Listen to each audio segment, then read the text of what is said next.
back of the net. The Olympiastadion, home to Bayern Munich from 1972 until 2005. It became a fortress where opponents seldom prospered.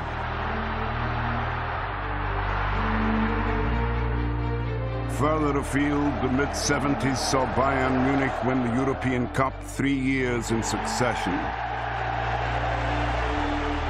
This golden era for the club signaled the power shift in European football, and Bayern Munich were the pride of a nation.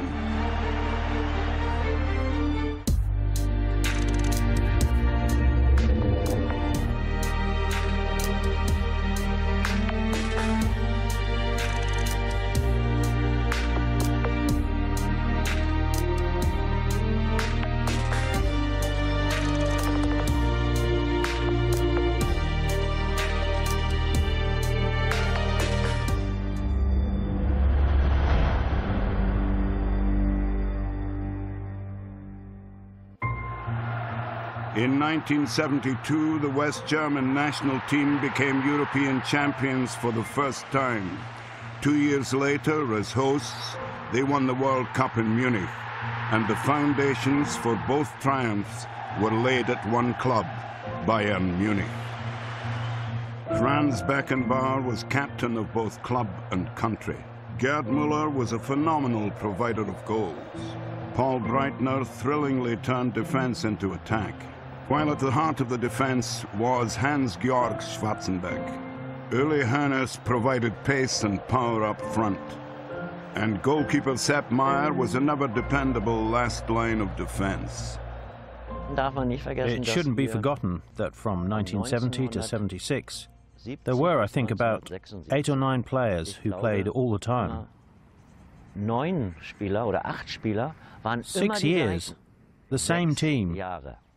And this was obviously one of our strengths. It was practically an identical team, a well-oiled unit. We all knew what the others would do on the pitch, and that was decisive. Today, Bayern boasts a proud history, one established by those 6 internationals and their teammates who, in a few short years, helped the club emerge from relative obscurity to centre stage. Football thrives on tradition, and Bayern Munich has become so popular and has always had a huge fan base. The foundations were laid at the end of the 60s, beginning of the 70s. Bayern weren't in the Bundesliga when it was born and had to gain promotion from the Regional League South. In the 1963-64 season, Bayern missed out on such promotion. Defeat to eventual playoff group winners Borussia Neunkirchen proved decisive. But for many, defeat was a blessing in disguise. We were the best team in that group, but we conspired to defeat ourselves. Thankfully, we didn't get promoted that year, and that gave our younger players like Sepp Maier more time to develop. They all had one more season in the Regional League to gain more experience, and then in 1965 we gained promotion to the Bundesliga. The following year, Bayern topped the Regional League, but still had to get through a playoff stage. This time the outcome was very different. An 8-0 win away over tennis Borussia Berlin on the final day sealed Bayern's place in the Bundesliga for the first time.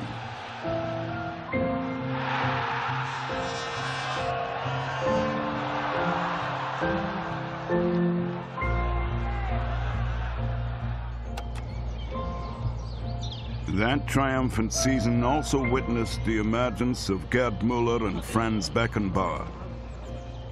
They scored 33 and 16 goals respectively, and the seeds of future greatness had unmistakably been sown. Gerd Müller is the most important German footballer in history. No one else. Without him, I would not be sitting here today, and Bayern would not be where they are today. Pele was an exception, along with a couple of others, but Franz, the Kaiser as we called him, was really something special. Be it as a person, as a player, or as a teammate, he was simply an idol, and I doubt there will ever be a personality of the sport in Germany, even the world, who can compare to him. Beckenbauer significantly enhanced the role of the libero or sweeper, and Gerd Müller was frequently the beneficiary. You'll never find a nicer, more pleasant person than him, and in addition, he scored all the goals for us. Without Gerd Müller, we'd never have had the success that we enjoyed. No one got past Franz. He was fast, just so fast, so no one got anywhere near him. Bayern reached the final of the European Cup Winners' Cup in 1967, having won the West German Cup for the second time the previous season. We were lucky in the fact that we were able to play the final in Nuremberg, which made it almost a home game for us. We were the outsiders, as would ever. The final against Rangers of Scotland was decided in extra time. I was fortunate enough to score the goal in extra time that won us our first international trophy. 10 days later, they lifted their second consecutive domestic cup, and in 1969, Bayern became West German champions for the first time since 1932. At the beginning of the 70s, we were a capable team, able to perform and old enough to be able to withstand the pressure.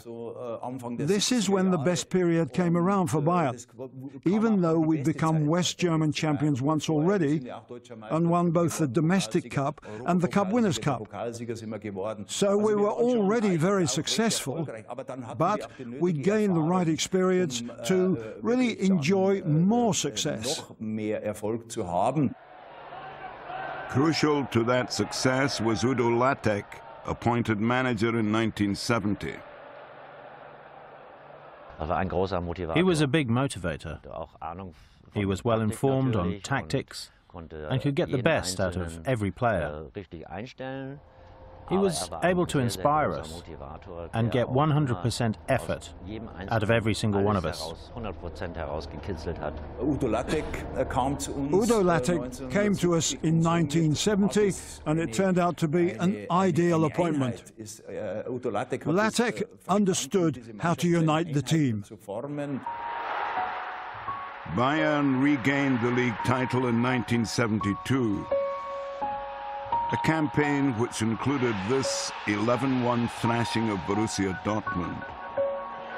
They scored 101 goals in 34 games, with Gerd Müller contributing 40, a Bundesliga record. Ever since I was a young boy, I was a goal scorer. In the national team, I had great players around me, and I always knew that when I got the ball, I'd score.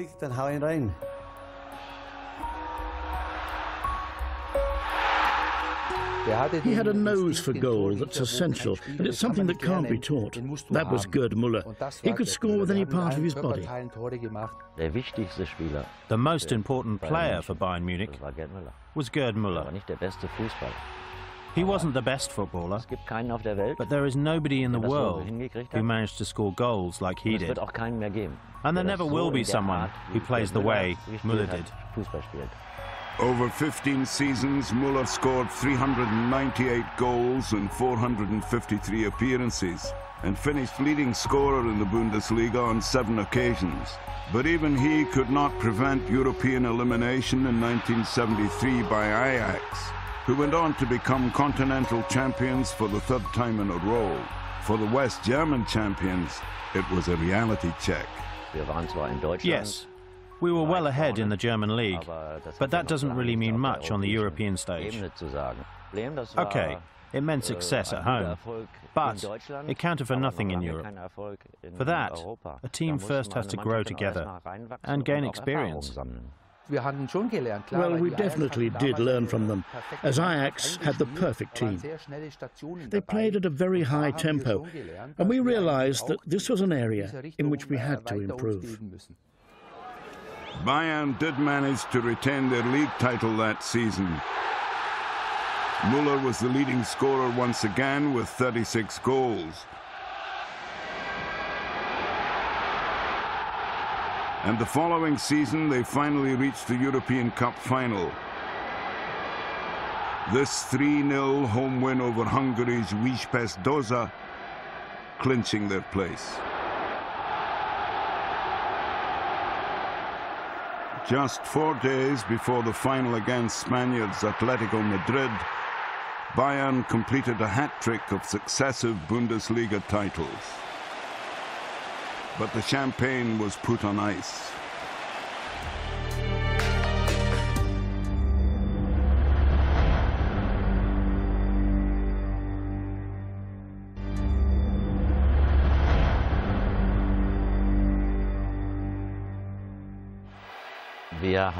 We didn't celebrate at all. Obviously, we immediately began to focus on the final of the European Cup. And we said, okay, we'll celebrate winning the Bundesliga title after the European Cup final. That match was played in the Belgian capital of Brussels, and it was Bayern's first appearance in a European Cup final.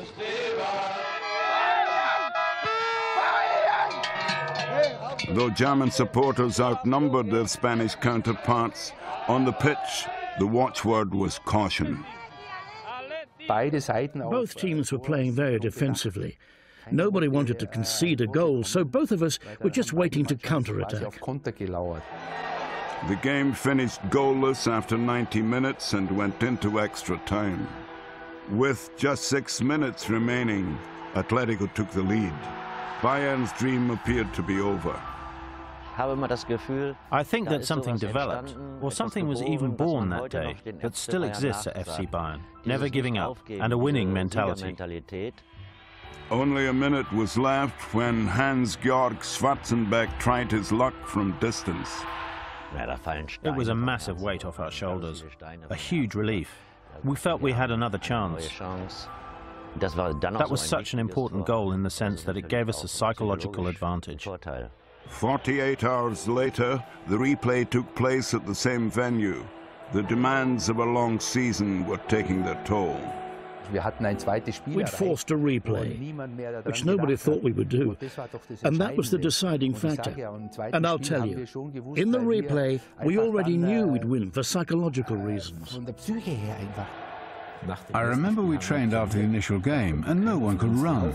We were just so tired. And it still seems incredible to me that we actually managed to play at all. Hannes himself gave Bayern a half-time lead. Whoever took the lead had won the game, because their opponents had to push up and leave gaps in defense.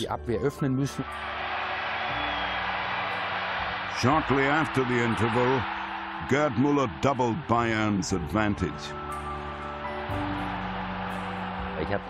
In the replay, I had one of my best games ever for Bayern. I set up the third goal for Gerd Müller, and it was easy. We didn't think it would be so straightforward. Uli Hoeneß's second completed the rout, and Bayern Munich were champions of Europe for the first time. In the replay, we won 4-0, perhaps our best game of the season, possibly the best game Bayern Munich has ever played. 4-0 in a final was, as we say in German, a Hausnummer, the real deal. It was a big achievement, and we were very proud. It was a great feeling.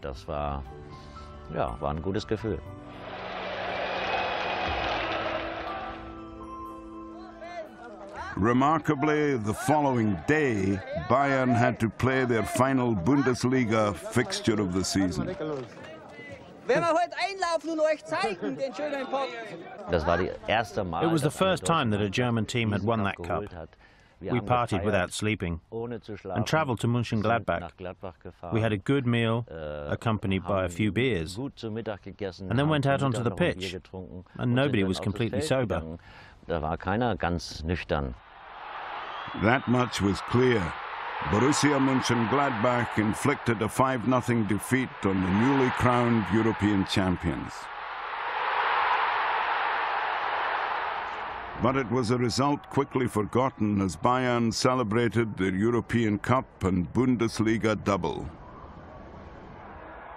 It was a dream come true. It was wonderful. In Munich, there was a feeling of euphoria that you couldn't comprehend. The main square, Marienplatz, and all the streets around it were crammed, so it was an incredible occasion for us. Bayern's success was built upon a classic 4-4-2 formation. In goal, Sepp Maier made over 500 appearances for the club. He dominated the box like no other goalkeeper, even in today's game. And for me, he was really the best in the world. Ahead of him, Franz Beckenbauer was the heartbeat of the team, the sweeper who loved to go forward. When Franz Beckenbauer got forward, it was my job to fall back into his position.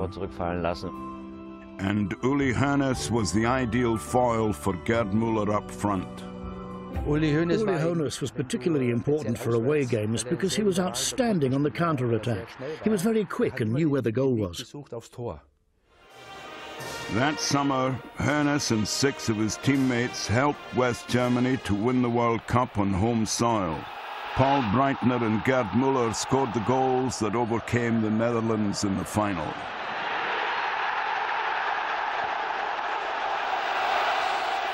Beckenbauer proudly lifted the trophy, but that success proved detrimental to Bayern.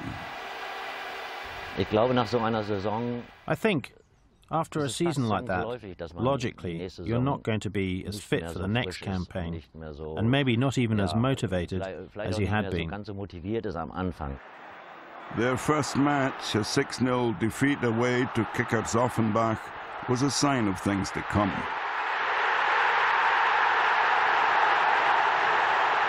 Coach Udo Lattek was dismissed in January 1975 with the team labouring in 14th position after 17 games. He was replaced by Detmar Kramer, who cut short his spell in charge of the United States national team.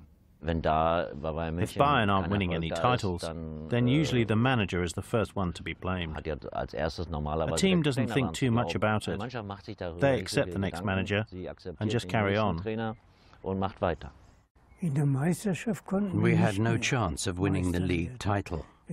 So it was at the beginning of February that a group of us decided, after we lost my first 3 games in charge, to try our utmost to win the European Cup.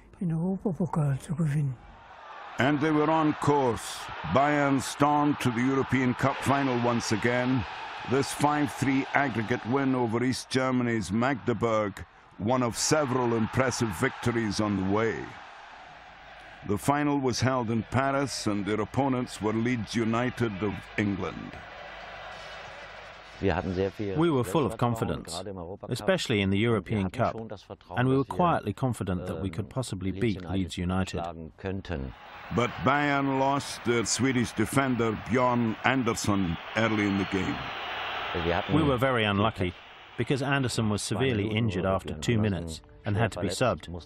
It was a nasty tackle. Shortly afterwards, Beckenbauer appeared to bring down Leeds striker Alan Clark. Penalty claims were refused. They were an experienced team. The same had happened to us before. If the referee doesn't award it, you just carry on playing and it's not a penalty. The second half brought more controversy and more luck for the defending champions. Peter Lorimer thought he had put the English side ahead. Leeds United scored a goal, which the referee disallowed for offside.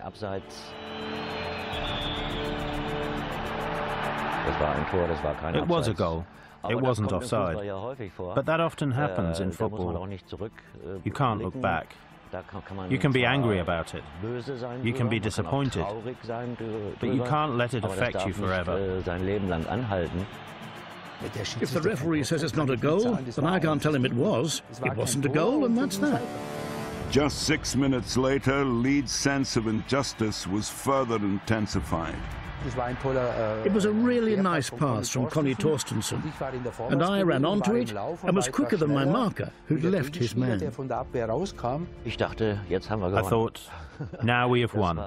If we were leading back in those days, it was rare that we would give away that lead easily. When we got the second goal, it felt bound to happen, and I was expecting it. Gerd Müller's goal made it 2-0, and Bayern Munich retained their title of European champions. At home, we were having trouble defeating an average Bundesliga team, going up that extra gear we needed. But on the international stage, against the likes of Leeds United, we were a lot stronger. To win the European Cup 2 years in a row was a special achievement, and so we were delighted, ecstatic. You can't go out and party for a year and go around saying, I'm now a two-time European champion, or I'm a two-time Bundesliga winner. So there. No. You have to carry on. And I think that is why we were so successful. But the following season began poorly. This 6-0 league defeat away to Eintracht Frankfurt was the kind of form that put them in 10th position after 17 games. There was a lot in the media and the press, and it began to annoy us and get to us, because we ourselves didn't know why it was, and everything was put into question. Have they had too much success? Are they not hungry enough for more? However, Bayern reached the final of the European Cup for the 3rd consecutive season. In Glasgow, they faced Saint-Étienne of France, whom they'd eliminated at the semi-final stage the previous year. They were actually the favourites because in their league they were clear at the top, whereas we were mid-table again. Because we hadn't played so well in the Bundesliga, our motivation was sky high. It was incredible because we knew that, just like Ajax had done before us, we could also win the European Cup for the 3rd time in succession and get to keep the trophy. But Bayern came under pressure in the first half. To the side because they'll charge out of the wall and block it. Otherwise, the defenders will close us down and then there'll be no way of getting the ball through them. So he laid it across to me and I banged it in.